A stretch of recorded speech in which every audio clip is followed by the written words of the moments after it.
I came home to a wedding. Not mine. Not anyone I knew. Just a full-blown, champagne-popping, vow-swearing, confetti-blasting wedding on my front lawn. At first, I thought I was hallucinating from jet lag. My house had white satin drapes hanging from the porch, a DJ screaming into a mic on my roof, and a valet, an actual valet, parked some stranger's car on my grass. I stood frozen in the middle of the driveway, luggage still in hand, while a flower girl skipped past me and said, "Congratulations, Mr. Walton, I hope your bride's not as scary as that lady in the headset." Before I could ask what lady, she pointed toward my backyard. That's when I saw her. Karen. HOA Karen. Clipboard in hand, barking orders like she was directing a Hollywood production. My blood pressure spiked instantly. This woman once fined me for hanging a holiday wreath on my garage 2 days early. And now she had turned my house into a destination wedding venue without so much as a text. I stormed up the walkway, dodging waiters with silver trays, and tried not to punch the DJ who gave me a thumbs up like I was the father of the bride. Every step deeper into my own property made it feel less mine. By the time I reached the backyard, I half expected to find someone had replaced the pool with a koi pond or added a second floor to my single-story house. And there she was, Karen in her full glory. Pink suit, giant sunglasses, and a headset mic, like some delusional HOA wedding planner. She was standing beside a chocolate fountain, snapping her fingers at the caterers. I shouted loud enough to cut through the music. "What the hell is going on here?" Karen turned slowly, unfazed, and said, "Oh good, you're here early. That's not the kind of thing you say to a homeowner who just found 200 people dancing on their property." I demanded answers. Karen smiled, the kind of smile you only see on snakes and TV villains. She said you weren't using the house and it was the perfect spot. The bride paid top dollar and I assumed you'd be back tomorrow. I was stunned. "You assumed I'd be back tomorrow, so you just hijacked my house," I shouted. Karen didn't even flinch. She handed a server an empty glass and said, "Don't be dramatic, Jake. It's a harmless celebration and you'll make a small profit once I deduct HOA event fees." The audacity nearly knocked me over.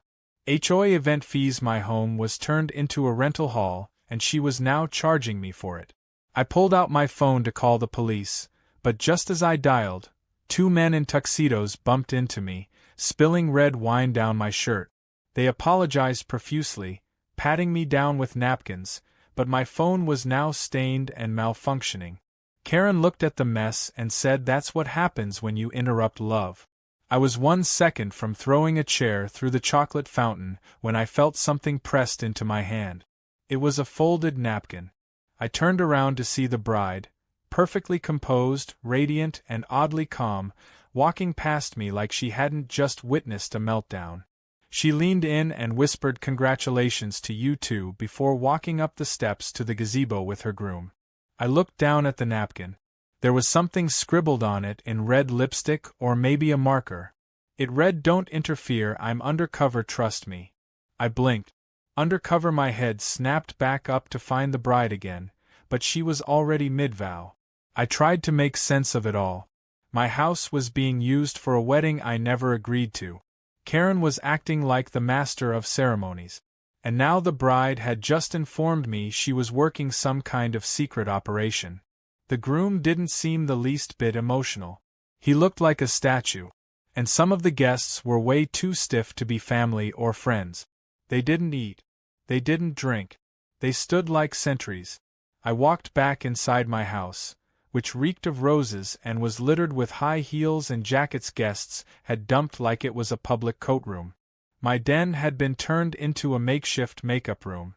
Someone had hung curling irons from my bookshelves, and there was a dress steamer running next to my fireplace.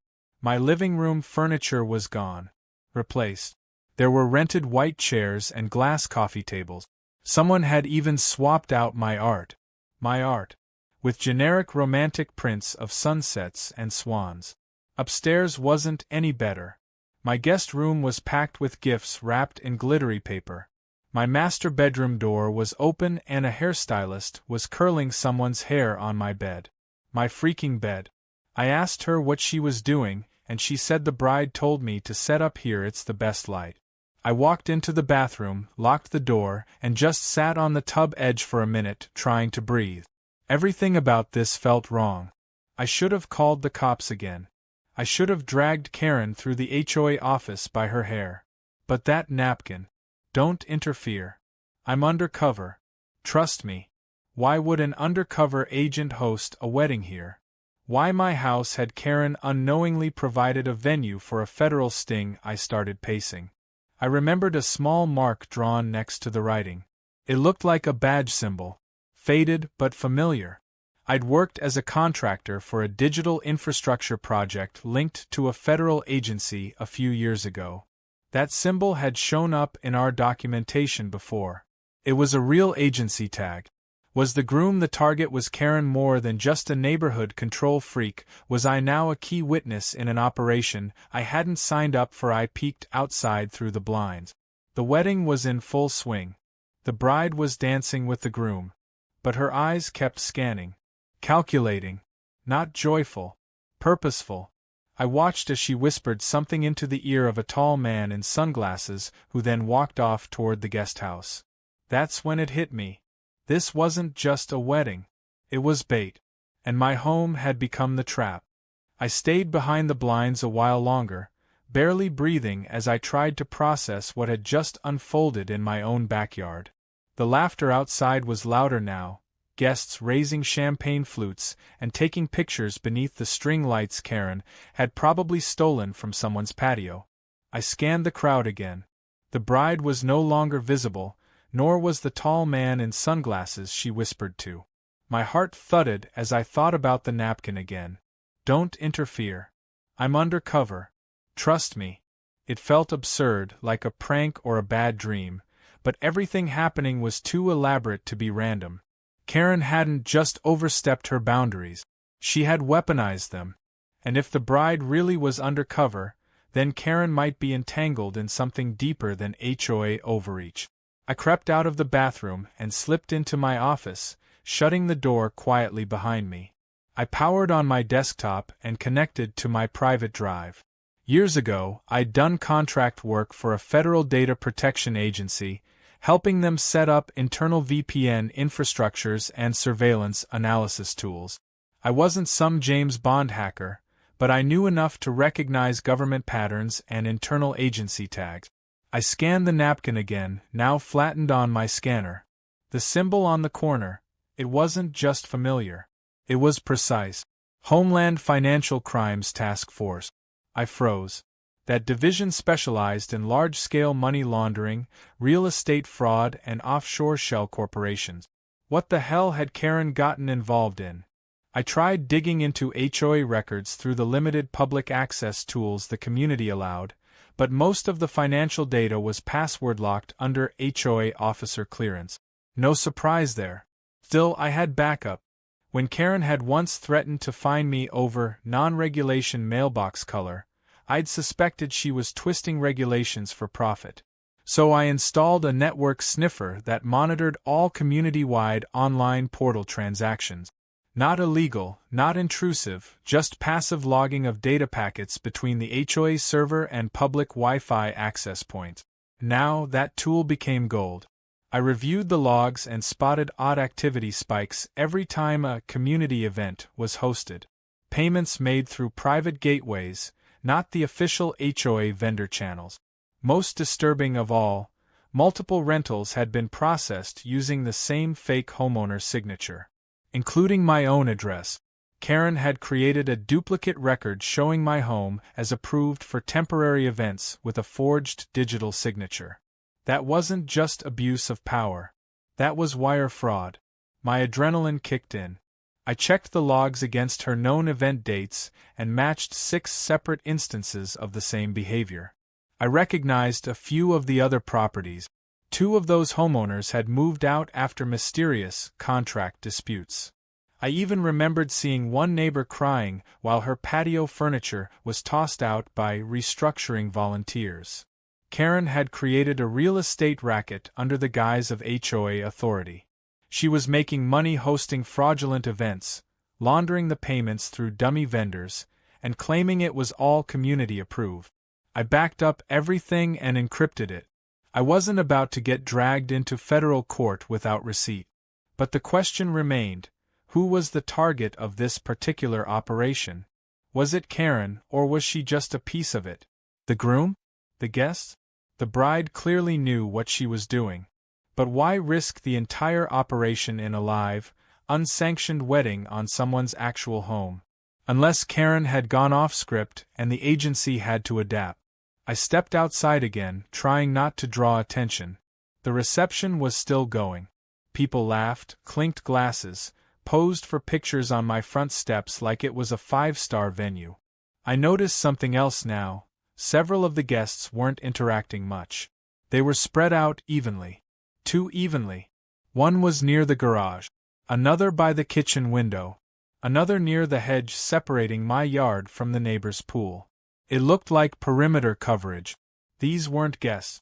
They were field agents, holding the perimeter while the real operation unfolded inside.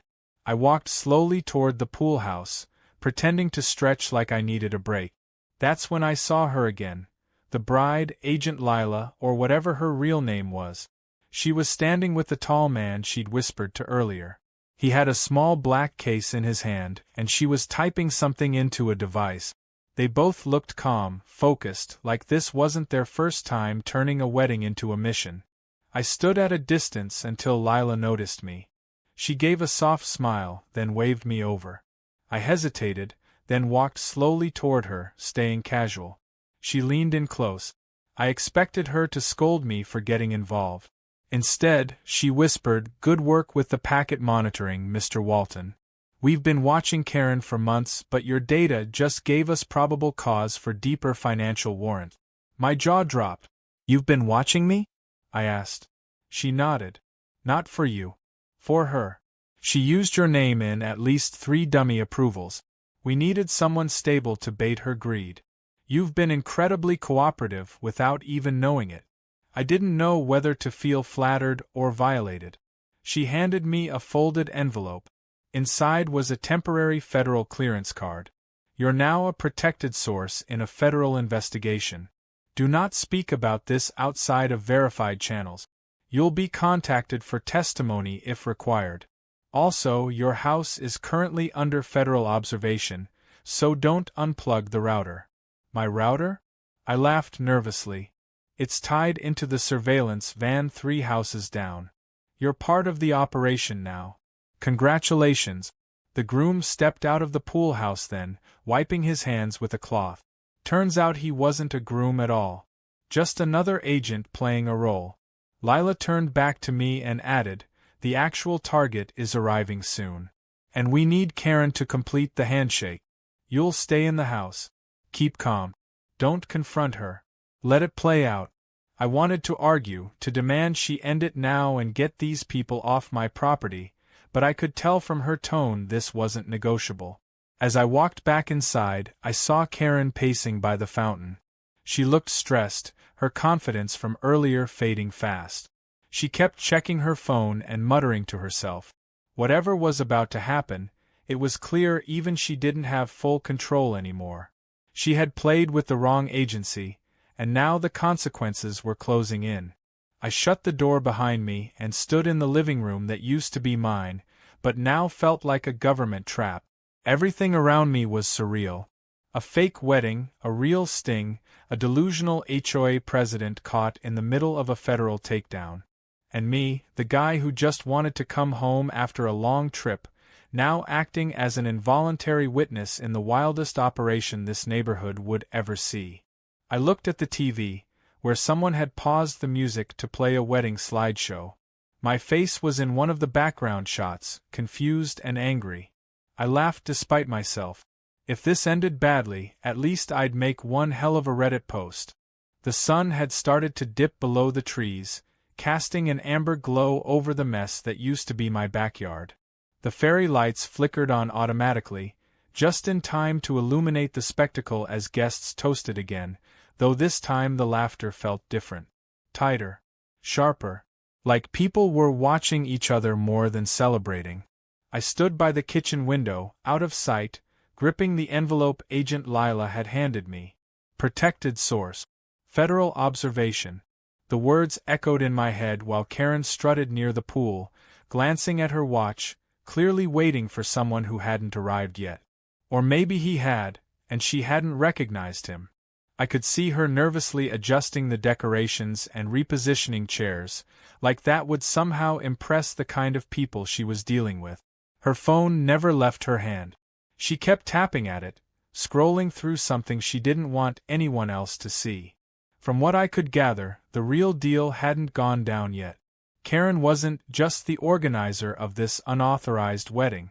She was the go-between, the fixer, the one who arranged things quietly and got paid in untraceable digital currencies. And this fake wedding wasn't even about love.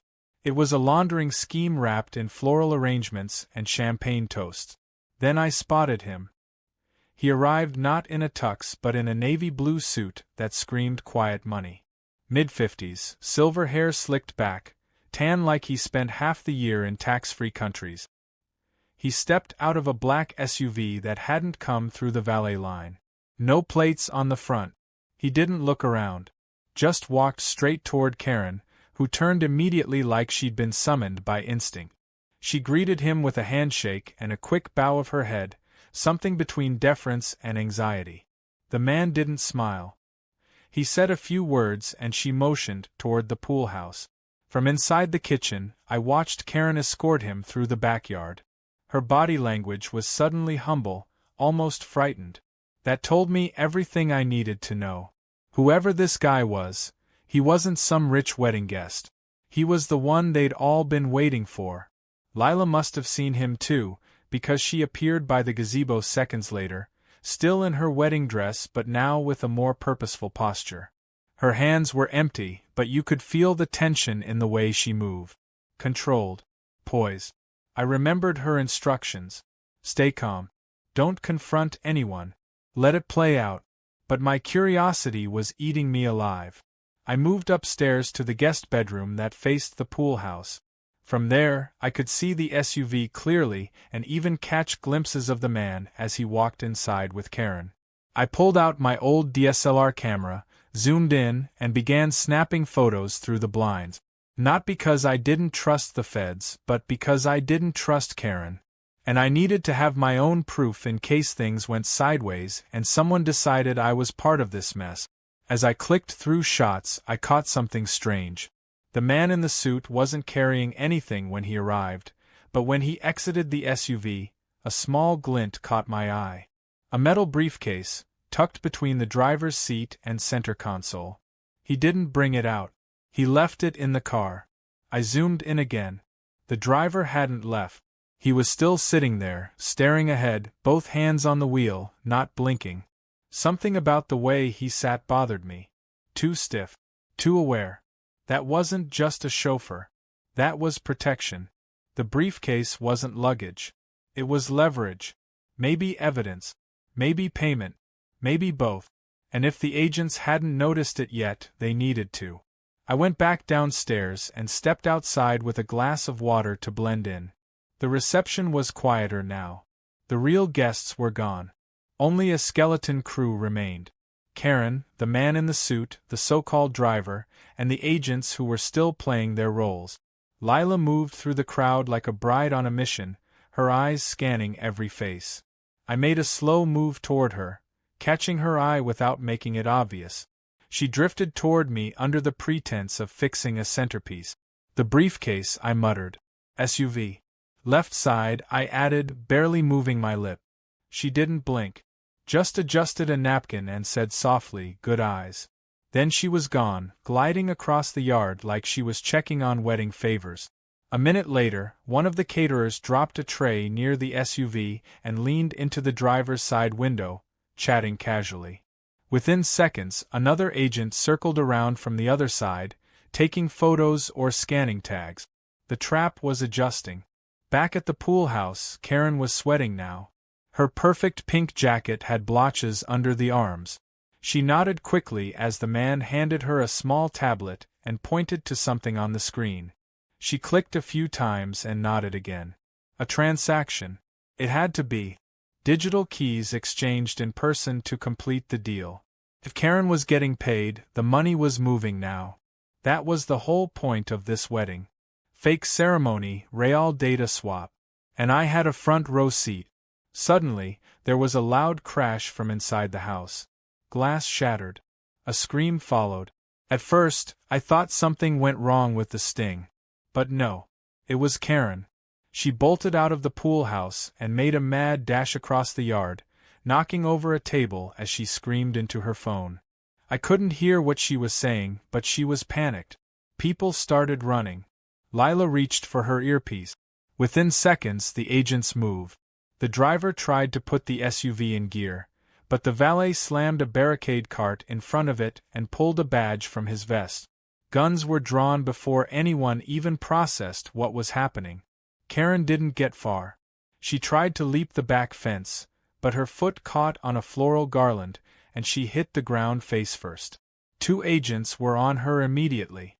The man in the suit didn't even resist. He just raised his hands and sat back down on a bench near the pool. The briefcase was retrieved. The SUV was impounded.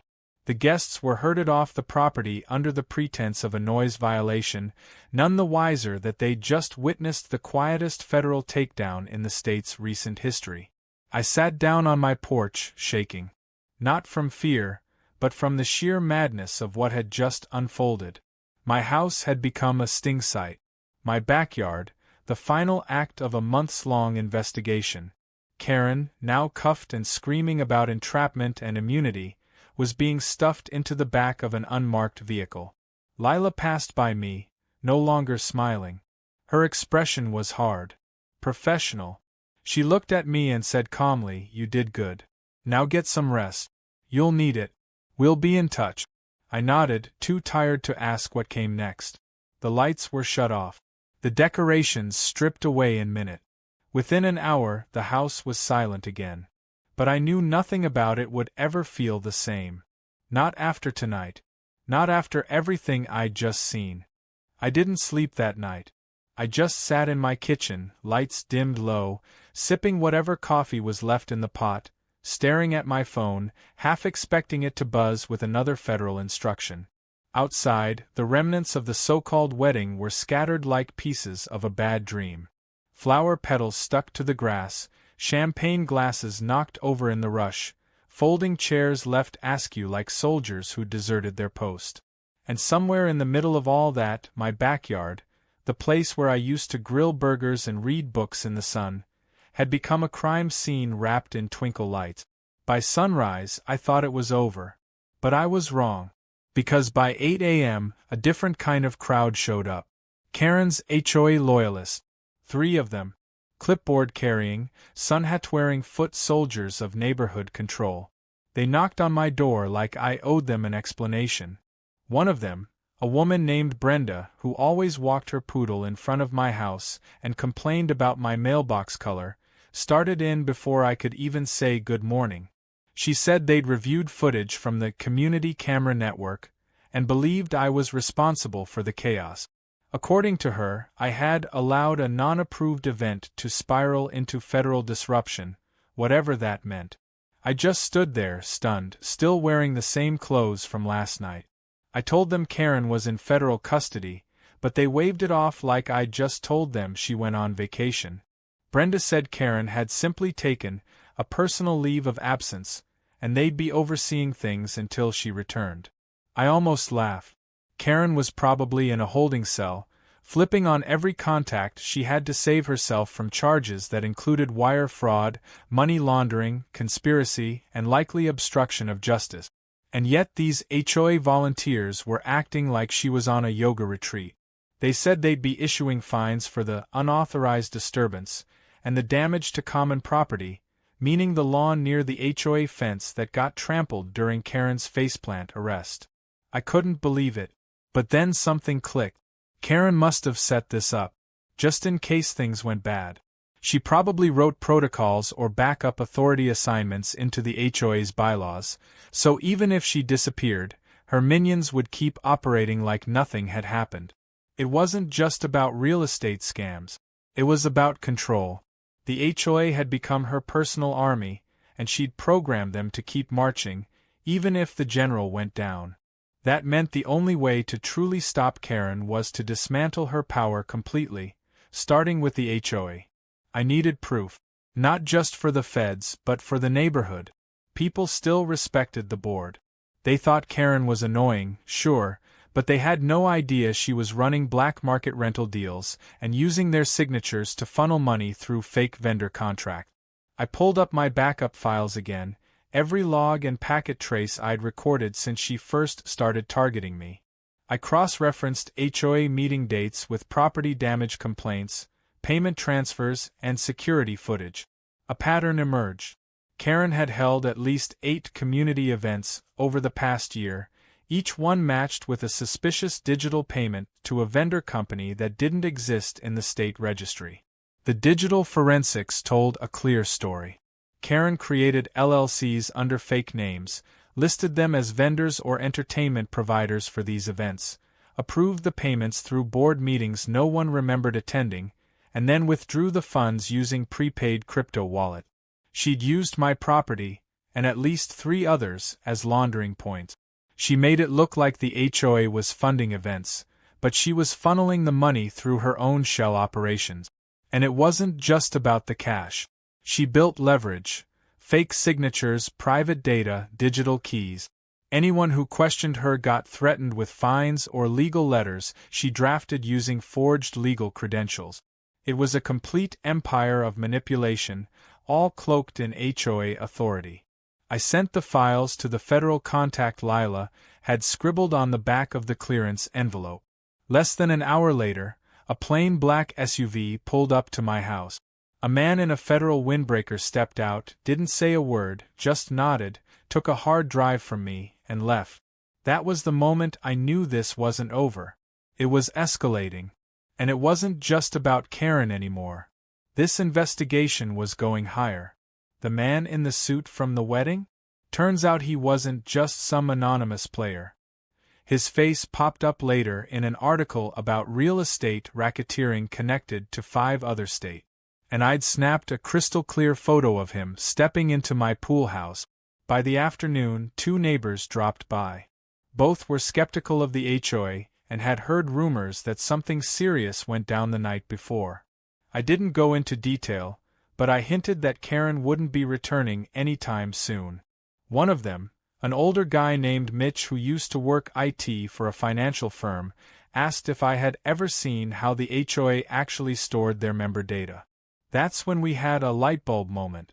Karen had installed her own server hub inside the HOA's private office near the tennis court. It was hidden, behind a utility panel marked electrical. She told everyone it was backup equipment for the irrigation system. Mitch had seen her going in and out with USB drives. He thought it was weird, but figured it was just Karen being Karen. That night, with Mitch's help, I gained access to the server room. It wasn't hard. The lock was cheap and Mitch knew the override code. Inside, we found a custom-built mini-server rack, humming softly. I connected a portable reader and began scanning file names. What we found nearly made me throw up. There were scanned copies of IDs, driver's licenses, property deeds, even medical information from HOA health record. Karen hadn't just been scamming. She'd been harvesting private data. Probably selling it. Identity theft, blackmail leverage, maybe even targeting elderly residents for financial schemes. It was far worse than anyone imagined. We backed up the entire drive and submitted the contents to the task force.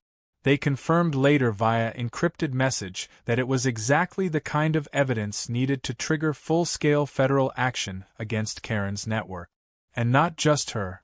There were links to other board members, lawyers, even a few state-level bureaucrats who had approved zoning exemptions tied to Karen's shell companies. She wasn't just an entitled neighbor with a clipboard. She was the ringleader of an organized fraud network that had used HOA regulations to mask federal crimes. The next day, I received a letter in the mail. Not from the HOA, but from the Department of Justice. It was marked confidential. Inside, a simple typed message. Your cooperation has been instrumental in breaking a high-level financial crime syndicate.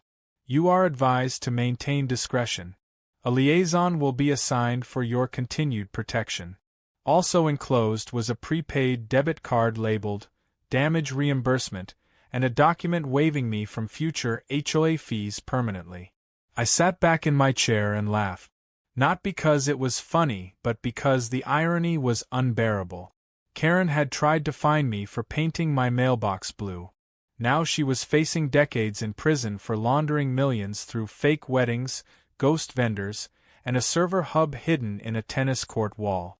And I, the guy she once called a nuisance homeowner, had become the key witness in the federal unraveling of her entire empire. The next few weeks were surreal. My home finally felt like mine again, but it carried a strange energy now, like the walls remembered what had happened even if I tried to forget. Every time I walked into the backyard, I could still picture the fake wedding arch, the folding chairs, the white linen tablecloths stained with spilled wine.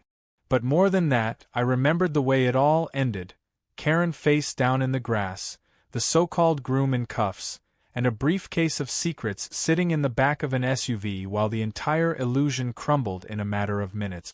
The neighborhood had gone quiet. People whispered more. Conversations got shorter. No one brought up Karen directly, but her name lingered in every pause like the aftershock of an earthquake. A few neighbors began showing up at my door, not out of suspicion but curiosity.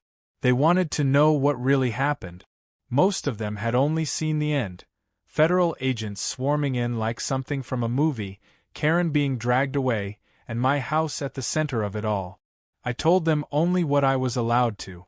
That Karen had violated several serious laws. That the HOA's authority had been used to carry out fraudulent activity. That the wedding was a cover for something far worse. Some didn't believe me. Others looked horrified. One man, a retired veteran who'd lived here since the development broke ground, thanked me with tears in his eyes. He said Karen had fined him 4 times for a wooden eagle on his porch that she claimed was politically disruptive. He'd never even known how to fight back. Now he didn't have to. Then came the emergency HOA meeting. The board was clearly scrambling to maintain structure. Brenda, now acting as interim chairwoman, sent out physical flyers and digital invitations. I attended, out of sheer curiosity, expecting a circus. And I wasn't wrong. About 15 residents showed up. The first few minutes were painfully awkward. Brenda tried to read from a prepared statement, fumbling over legal jargon she clearly didn't understand. She claimed Karen had stepped down due to health reasons, and the board would continue to function, in alignment with previously ratified policy. Then she tried to skip straight to discussing whether holiday lighting needed time limit. That's when I stood up. I wasn't angry. I was calm. Calm enough to make people listen. I asked Brenda to clarify if she was aware of the federal investigation into Karen's misuse of HOA authority. She dodged the question. I asked again, louder. She finally admitted the board had been informed that some irregularities had occurred and that the government was interested in several of Karen's initiatives. That's when I pulled out a folder. Copies of redacted evidence summaries provided by the task force, legally cleared for public viewing. I passed them around. A few gasps filled the room as residents read through highlighted items. Forged vendor contracts. Shell companies linked to community events. Fake signatures approving property use. Financial records that didn't match bank statements. One woman actually dropped the papers in shock. I explained carefully how Karen's system worked, how she had forged documents to gain access to homes, how she had fabricated entire events to justify payouts to her own LLCs, how she had collected data through unauthorized surveillance using HOA infrastructure. Brenda tried to interrupt, saying the board wasn't aware. I asked her how long she had worked with Karen. She stammered. I didn't accuse her. I didn't need to. The facts did it for me. By the end of the meeting, the residents voted unanimously to dissolve the current board. A temporary oversight committee was formed, made up of unaffiliated homeowners. I was asked to join. I declined. I had no interest in policing lawns. I just wanted peace. A week later, I got a visit from Agent Lila. This time, she wasn't in disguise. No dress, no veil, no acting. Just her, in a dark blazer and jeans, holding a binder under one arm. She thanked me formally for my help and handed me an official letter of recognition from the Department of Justice. Then she smirked and said, "You ever think about working in cyber field ops?" I laughed. She was half joking, but I could see a trace of sincerity in her eyes. I told her I liked my quiet life. She nodded. "Well, if you ever change your mind, I think you'd make one hell of an asset." Before she left, she told me that Karen had started to cooperate. Apparently, when it finally sank in that she wasn't going to talk her way out of prison, Karen began naming names. Not just in our state but in 2 others. Investigations were already underway, and several of Karen's shell companies had turned out to be connected to a national network of real estate fraudsters. She was facing multiple federal charges, and plea deals were being drafted. Lila told me I might be called in again. Maybe not tomorrow, maybe not next month. But at some point, someone would need my testimony in court. When she left, I stood on the porch and watched her drive away. My home, once used as the centerpiece of a criminal scheme, was finally quiet again. I took the rest of the week off, repainted the mailbox, trimmed the hedges, replaced the torn-up grass in the backyard. Every swing of the shovel felt like reclaiming territory that had been taken from me by lies, manipulation, and unchecked power. The neighbors started waving more. A few even offered to help fix the fence Karen's fake valet crew had damaged. It felt like the neighborhood was breathing for the first time in years. One evening, while grilling out back, I heard footsteps near the edge of the yard. It was Mitch, holding 2 beers. He handed me one and said, "You really turned this place upside down." I smiled and replied, "Nah, I just reminded it who it belongs to." We sat quietly, watching the sky fade into dusk. A peace had settled over the street, a fragile one, but real. There were no clipboards, no fines, no surveillance vans.